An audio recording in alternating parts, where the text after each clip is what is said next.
यदि आप भी राजस्थान में साधना प्लस न्यूज के पत्रकार बनकर काम करना चाहते हैं तो नीचे दिए गए नंबर पर संपर्क करें। नवीन कुमार यादव, स्थानीय संपादक, राजस्थान, साधना प्लस न्यूज। Mobile number 9990469916 9835630014।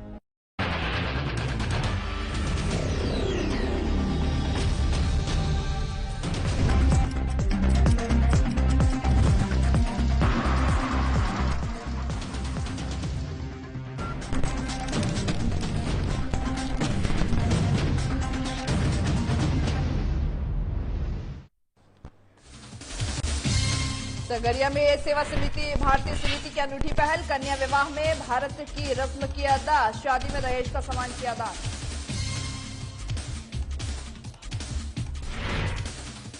महंगाई से प्रदेश में मचा त्राहिमाम, फलों और सब्जियों के दाम छू रहे आसमान। बढ़ते दाम ने हर घर का बिगाड़ा बजट।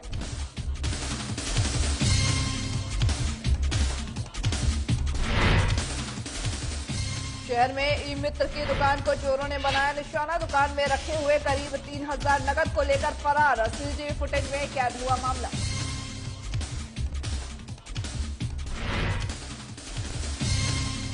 कोटा के देवा गुर्जर हत्याकांड में नया मोड़। मृतक ने थाने में पहले से की थी शिकायत। गुस्साए परिजनों ने किया हंगामा।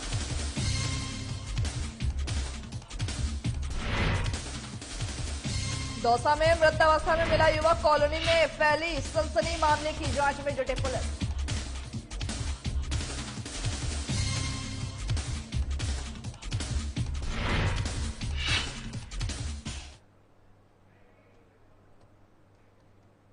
नमस्कार, आप देख रहे हैं साधना प्लस न्यूज। आप सभी का स्वागत है हमारा राजस्थान के हमारे इस बुलेटिन में। आपके साथ मैं अंजलि। बुलेटिन की शुरुआत करते हैं बड़ी खबर से। बता दें कि बड़ी खबर करौली हिंसा मामले में अपडेट सामने आई है। कल कर्फ्यू में 2 घंटे की छूट देने की बात कही गई है। 9 से 11 तक की छूट दी जाएगी। छूट के दौरान आवश्यक वस्तुओं की खरीद कर सकेंगे। रसद विभाग और होलसेलर द्वारा की जाएगी सप्लाई। बड़ी खबर आपको बता रहे हैं जुड़ी हुई, जहां पर बता दें कि कल कर्फ्यू में 2 घंटे की छूट दी गई है। 9 से 11 तक की छूट देने की बात कही गई है, जिस दौरान जरूरी जो अब वस्तुएं हैं उसकी आप खरीद कर सकते हैं। रसद विभाग और होलसेलर द्वारा की जाएगी सप्लाई। वही साथ ही साथ बता दें कि जो कर्फ्यू है उसकी अवधि 7 अप्रैल तक की है। तो कल कर्फ्यू में 2 घंटे के लिए छूट दी गई है, जिसमें 9 से 11 तक की जो आवश्यक वस्तुओं की दुकानें हैं वो खुली रहेंगी। इस दौरान जो लोग हैं उनको थोड़ी सी राहत मिली है। 2 घंटे के लिए वो जो आवश्यक वस्तुओं की खरीद सकते हैं। जहां पर रसद विभाग को भी, जहां पर कल कर्फ्यू में इसकी छूट दी गई है। कर्फ्यू में 2 घंटे की छूट दी गई है। 9 से 11 तक की छूट दी गई है। छूट के दौरान आवश्यक वस्तुओं की खरीद कर सकेंगे। रसद विभाग और होलसेलर द्वारा की गई सप्लाई।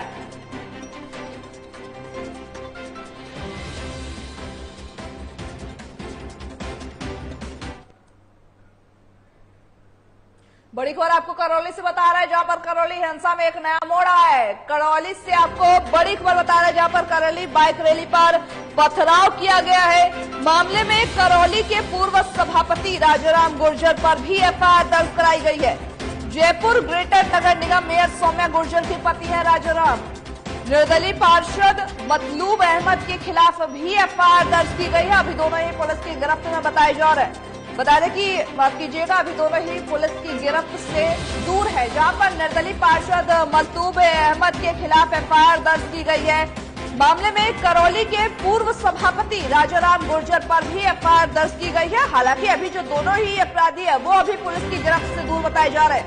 करौली में बाइक रैली पर जो पथराव हुआ था उसको लेकर के मामले में करौली के पूर्व सभापति राजाराम गुर्जर पर भी एफआईआर दर्ज किया गया है। और मामले में बता दें कि जयपुर ग्रेटर नगर निगम मेयर सौम्या गुर्जर के पति राजाराम है, जिन पर एफआईआर दर्ज किया गया है। और साथ ही साथ जो दूसरे हैं वो है निर्दलीय पार्षद मतलूब अहमद के खिलाफ भी एफआईआर दर्ज किया गया। हालांकि अभी दोनों ही जो है वो पुलिस के आरोप से दूर है। अगली खबर कोटा शहर से है, जहां आज भारतीय जनता युवा मोर्चा कोटा देहात द्वारा भाजपा का स्थापना दिवस मनाया गया है। जहां पर बता दें कि कार्यक्रम की शुरुआत जनसंघ के संस्थापक श्यामा प्रसाद मुखर्जी, पंडित दीनदयाल उपाध्याय, अटल बिहारी वाजपेयी छायाचित्र पर माल्यार्पण कर दीप प्रज्वलित कर कार्यक्रम का शुभारंभ किया गया है। बताते चले कि कार्यक्रम के मुख्य वक्ता ललित शर्मा, जिला महामंत्री भाजपा कोटा देहात युधिष्ठिर खटाना, युवा मोर्चा देहात जिला अध्यक्ष योगेंद्र नंदवाना देहात और साथ ही जिला अध्यक्ष किसान मोर्चा ने बीजेपी के स्थापना दिवस मनाई है। जहां पर साथ ही बीजेपी की स्थापना कब हुई थी, बीजेपी का इतिहास क्या है और कार्य पद्धति पर भी इस दौरान प्रकाश डाला गया है। जहां पर प्रकाश डालते हुए कहा कि वक्ताओं ने यह कहा कि बीजेपी सिद्धांतों की पार्टी है। बीजेपी का निर्माण राष्ट्र निर्माण को लेकर के हुआ है, जिस पर आज भी बीजेपी कार्य कर रही है।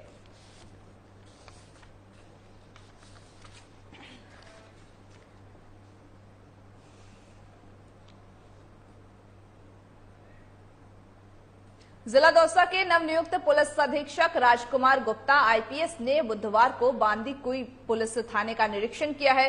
बता दें कि इस दौरान ही पुलिस अधीक्षक को पुलिस के जवानों ने गार्ड ऑफ ऑनर भी दिया। वही साथ ही साथ एसपी ने थाने में दर्ज विभिन्न मुकदमों को लेकर के आईओ से बातचीत की है, उनसे जानकारी हासिल की है। साथ ही एसपी ने नियमित रूप से वाहनों के कागजातों की जांच करने के निर्देश दिए हैं। वही अपराध पर सख्त शिकंजा कसने की हिदायत दी है। साथ ही साथ झूठे मुकदमे दर्ज करवाने वालों के खिलाफ भी कार्रवाई करने के निर्देश दिए हैं। बता दें कि एसपी ने पत्रकारों से वार्ता की है। पत्रकारों से वार्ता के दौरान उन्होंने कहा कि आगामी समय में जिले में बेहतर पुलिसिंग आप लोगों को देखने को मिलेगी। वहीं राजस्थान पुलिस का ध्येय अपराधियों में डर, आमजन में विश्वास पैदा करना है। इस पर खड़ा उतरने की हम पूरी कोशिश करेंगे।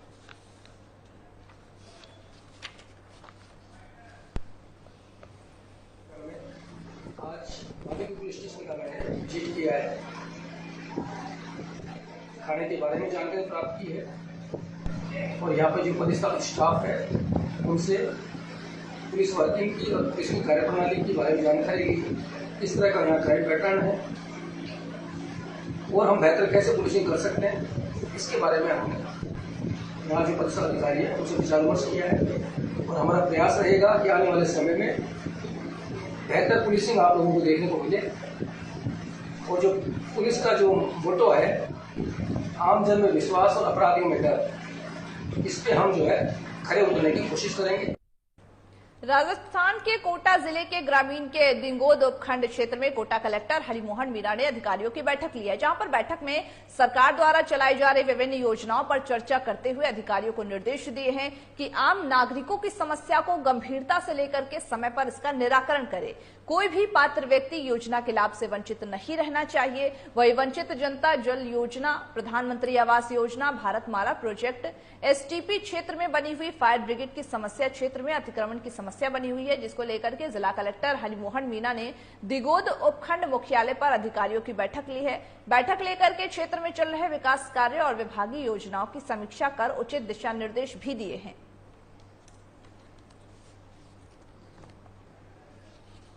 चल रही है उस तरह से ये टेम्परेचर इतना हाई हो रहा है कि फसलों में आग लग रही है। हालांकि हमारे उपखंड प्रशासन ने इसकी तैयारी की है और चूंकि फायर ब्रिगेड जो है वो उपखंड क्षेत्र में उपलब्ध नहीं है अभी, इसके लिए सदैव जिला स्तर से फायर ब्रिगेड की व्यवस्था की जाती रही है। तो इस बार भी हमने श्रीमान जिला कलेक्टर महोदय को फायर ब्रिगेड यहाँ व्यवस्था करवाने के लिए पत्र प्रेषित किया है और चर्चा भी की है उनसे।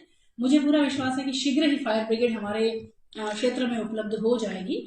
और तब तक इसके अतिरिक्त हमने ये भी करा है कि जो ग्राम पंचायतें हैं हमारी, उन ग्राम पंचायतों को भी विकास अधिकारी के माध्यम से ये हमने पाबंद करवाया कि वो भी अपने यहाँ पानी के टैंकर वगैरह रखवाएं, ताकि जब तक फायर ब्रिगेड आती है या वह पहुंचती भी है तब तक उन आग की घटनाओं को जो है रोका जाए और उन पर अंकुश लगाया जाए। दिगोद उपखंड में जो अपनी पंचायत समिति सुल्तानपुर भी पड़ती है, इसमें हमने जिला स्तरीय अधिकारी, ब्लॉक स्तरीय अधिकारी के साथ बैठक की है, जिसमें क्षेत्र से संबंधित विभिन्न मुद्दे हैं और दूसरे जो हमारे विभाग हैं उनकी समीक्षा की है।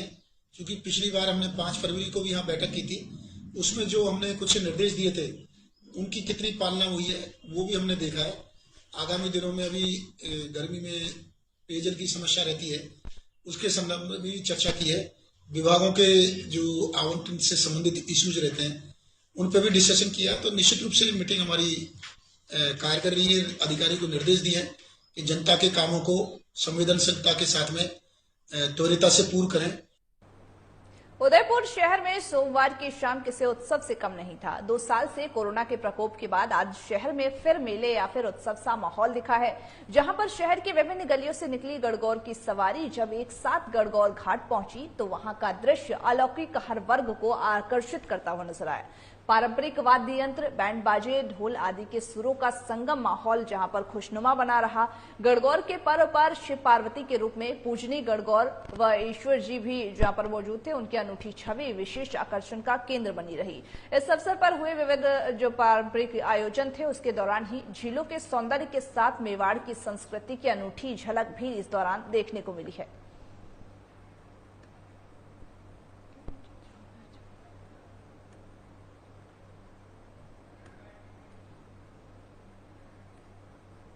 धौलपुर वाटर वर्कर्स चौराहे पर बुधवार दोपहर को आगरा की तरफ से आई एक कार लाल बत्ती पर रुक गई। इस दौरान ही पीछे से आए तेज रफ्तार के एक ट्रक ने कार में पीछे से टक्कर मार दी। टक्कर इतनी तेजी से थी कि जहां पर कार आगे खड़े ट्रक में जा घुसी। हादसे में कार आगे और पीछे पूरी तरह से क्षतिग्रस्त हो गया। वहीं घटना के बाद मौके पर पहुंचे ट्रैफिक पुलिस कर्मियों ने कार में सवार लोगों को बाहर निकाला। वही शुक्र ये रहे कि कार में जो दोनों व्यक्ति सवार थे उनको कोई गंभीर चोटें नहीं आई हैं। हालांकि ट्रैफिक कर्मी जितेंद्र कुमार ने बताया कि कार आगरा की तरफ से आ रही थी।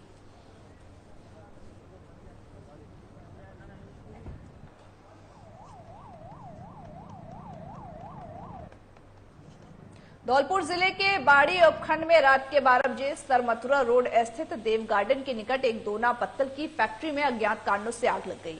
आग की लपटों को देख करके स्थानीय लोगों में हड़कंप मच गया। वही हादसे की सूचना स्थानीय लोगों ने महाराजबाग पुलिस चौकी में दी और बाड़ी दमकल कर्मी शरीफ पठान को दी इसकी सूचना। वहीं पर सूचना पर मौके पर पहुंची दमकल गाड़ी और टैंकर की मदद से 2 घंटे की कड़ी मशक्कतों के बाद आग पर काबू पा लिया गया। दमकल कर्मी शरीफ पठान ने बताया कि देव गार्डन के पास महेश गर्ग की दोना पत्तल की फैक्ट्री है, जिसमें कि रात को किन्हीं कारणों की वजह से अचानक आग लग गई। आग ने भयानक रूप ले लिया, जिससे फैक्ट्री में रखी मशीन, कच्चा माल और तैयार माल सारा गले में रखे हुए जो रुपए थे वो जलकर खाक हो गए हैं। वहीं पुलिस आग लगने की सूचना से जहां पर नुकसान के कारण और साथ ही साथ आग लगने के कारणों की जांच कर रही है।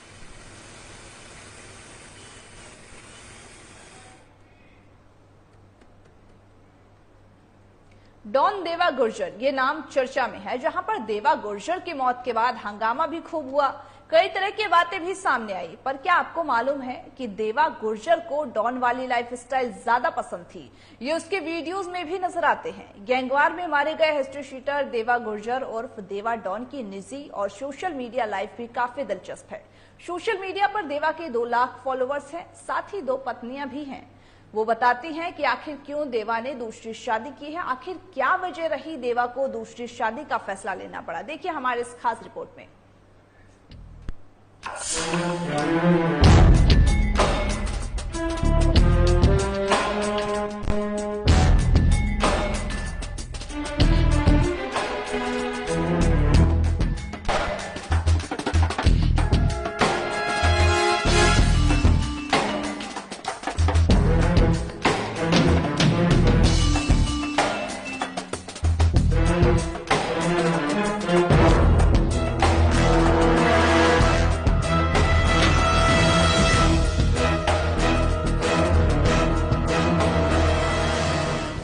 डॉन देवा गुर्जर सोशल मीडिया पर काफी एक्टिव रहता था। वो अपनी दोनों पत्नियों के साथ भी अक्सर तस्वीरें शेयर करता रहता था।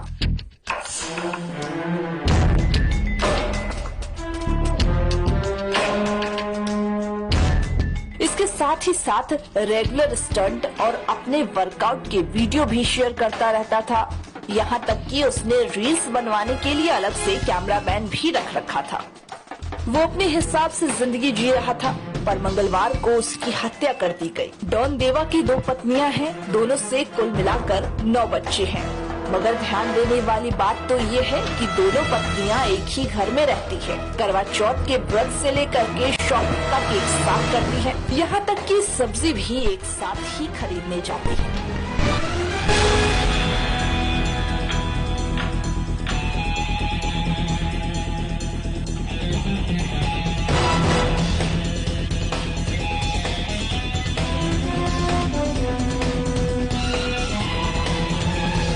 बता दें कि देवा गुर्जर को दोनों पत्नियों से कुल मिलाकर 9 बच्चे हैं।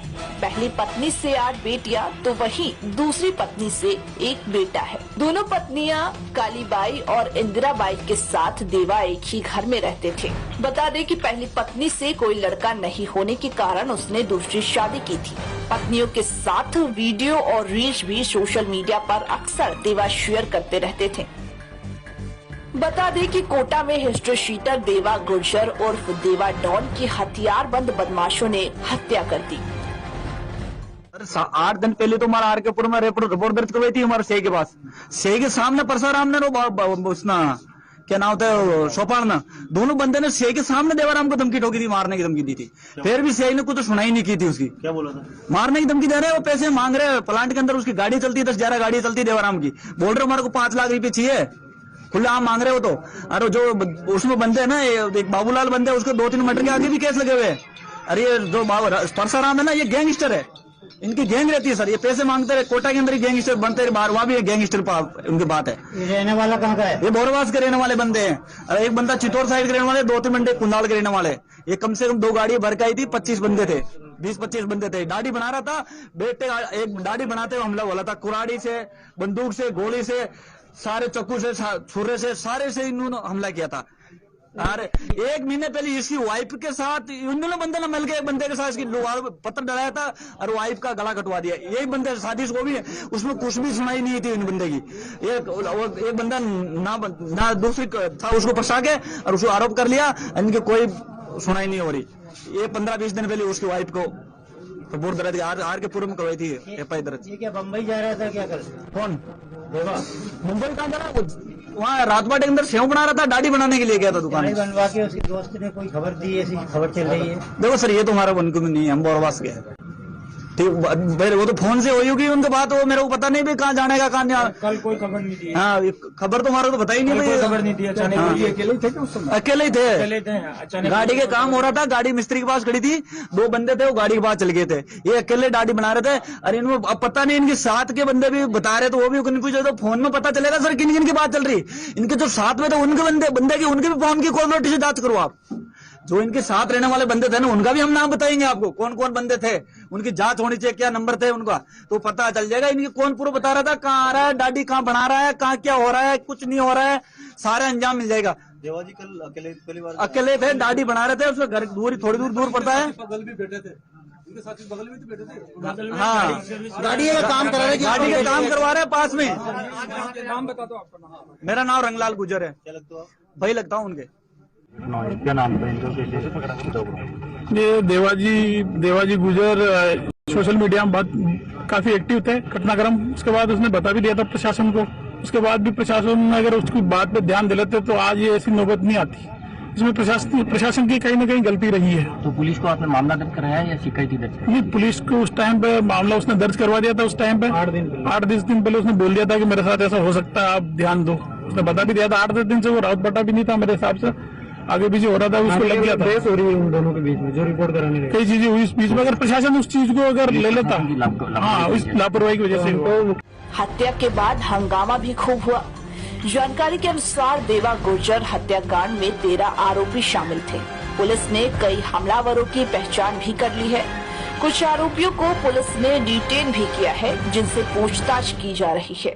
क्या नाम था इनका?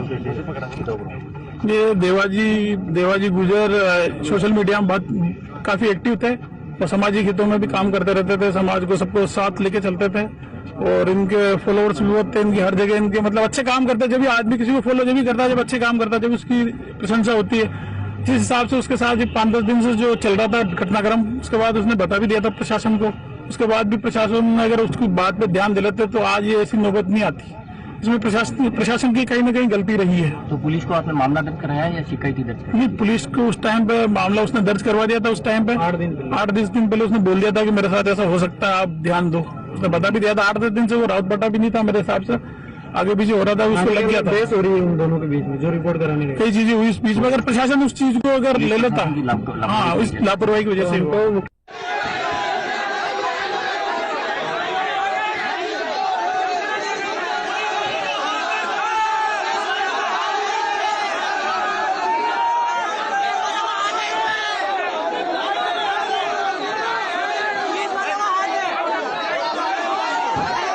देवा की हत्या के संबंध में कथित तौर पर आरोपियों का एक वीडियो भी वायरल हो रहा है, जिसमें बदमाश दिन दहाड़े हथियार लहराते हुए दिखाई दे रहे हैं। हालांकि हम इस वीडियो के देवा गुर्जर की हत्या से जुड़े होने की कोई पुष्टि नहीं करते हैं। ब्यूरो रिपोर्ट, साधना प्लस न्यूज।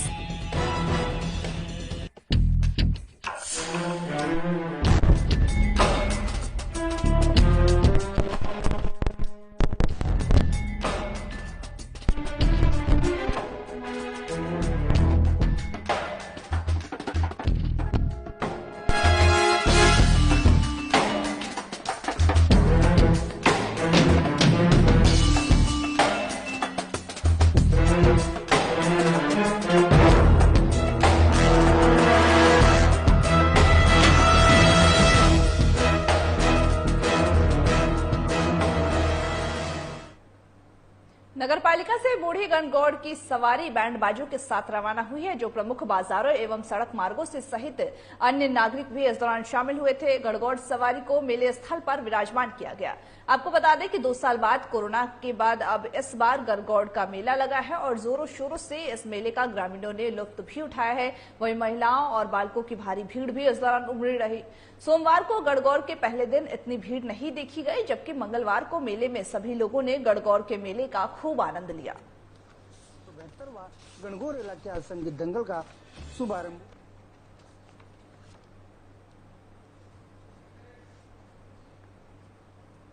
खतौली कृषि उपज गौड़बंदी का लाइसेंस बना करके कुछ माल तो मंडी में खरीदा जाता है, तो वहीं और जो कुछ माल है वो सीधे गांव के किसानों से औने पौने दामों में खरीद कर जहां पर ट्रक गाड़ियां लोड कर दी जाती हैं। पता तब चलता है जब वह ट्रक रास्ते में जाकर के पलट जाती है और उसके बाद कागजात मंडी का गेट पास के नाम से कोई दस्तावेज नहीं मिलता है। इसकी जानकारी आज कृषि उपज गौड़बंदी में संविदा पर काम कर रहे कर्मचारी और व्यापार मंडल के अध्यक्ष विष्णु मंगल से बात की गई तो इस बारे में जानकारी हुई, जहां पर बता दें कि उन्होंने बताया है कि वैद्यनाथ गर्ग महाजन द्वारा गांवों से गेहूं खरीदा गया और वहीं से वहीं ट्रक से माल भर करके जावर बाहर रवाना कर दिया गया उसे, और ना तो कृषि उपज मंडी से कागज बनाए गए और ना ही गेट पास बनवाया गया। लाखों रुपए के टैक्स का चूना लगाने वाले इन व्यापारियों पर भी कोई प्रशासन कार्रवाई नहीं कर रहा है। वहीं जब इस बारे में नंबर 2 के माल भरवाने वाले व्यापारी से बात की गई तो वैद्यनाथ गर्ग ने बताया कि यहाँ तो ऐसा ही चलता रहता है, लेकिन सवाल अब यही उठता है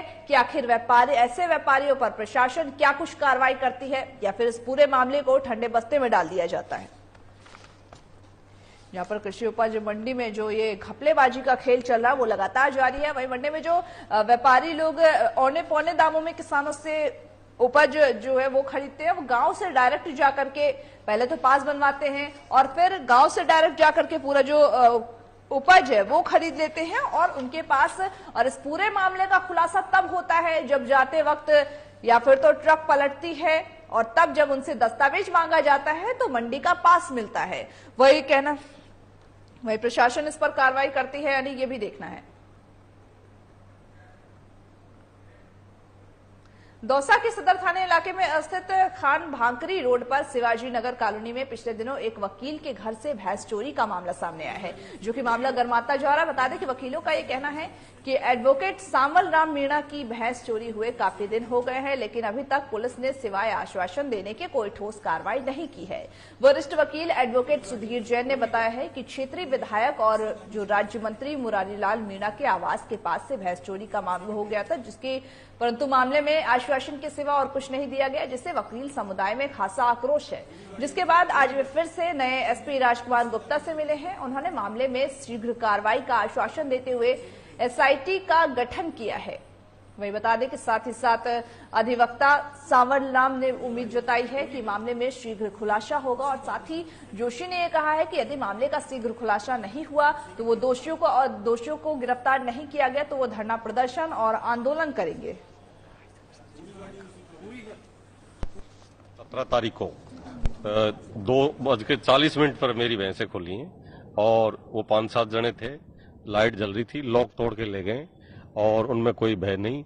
हम पूर्व में भी एसपी साहब से 2 बार मिल लिए थे, उनने हमको आश्वासन दिया था, लेकिन नया जो एसपी दौसा आया है इन्होंने बहुत अच्छा किया है। एसआईटी गठित की है और तुरंत ही 7 दिन में भैंसों को जो भी भैंस चोरी हुई है सदर थाने से, उनको सबको बरामद करने का आश्वासन दिया है। हमारे अधिवक्ता साथी सामल राम मीना के निवास से जो मंत्री जी के क्षेत्राधिकार के अंदर वहां रहते हैं, उनकी भैंस चोरी हो गई थी। हमने भैंस की बरामदगी के लिए पूर्व में ज्ञापन दिया था जिला बार एसोसिएशन की ओर से, और आज दूसरी बार हमने ज्ञापन दिया है। पूर्व में 7 दिन में एसआईटी गठन करने के लिए पूर्व एसपी साहब ने कहा था, परंतु अफसोस कि वो एसआईटी गठित नहीं हुई। लेकिन आज एसपी साहब से मिले, हमें बहुत अच्छा लगा और उन्होंने पूर्ण आश्वासन दिया है कि एसआईटी का गठन करके तुरंत 7 दिन में हम इसमें कार्रवाई करेंगे। देखिए, एक दौसा में चोरी और अराजकता की जो चीजें चल रही है, लगातार हर जगह पे कांड हो रहे हैं, लेकिन एक विशेष बात थी कि भांकरी रोड जो एक तरीके से वीआईपी रोड है, जहाँ पे एमएलए साहब भी रहते हैं, उसके बगल में से एक एडवोकेट की भैंसें चोरी हुई। आज चोरी हुए काफी दिन हो गए, आश्वासन के अतिरिक्त कुछ नहीं मिला है। मारो राजस्थान के हमारे इस बुलेटिन में बस इतना ही। मुझे दीजिए इजाजत, नमस्कार।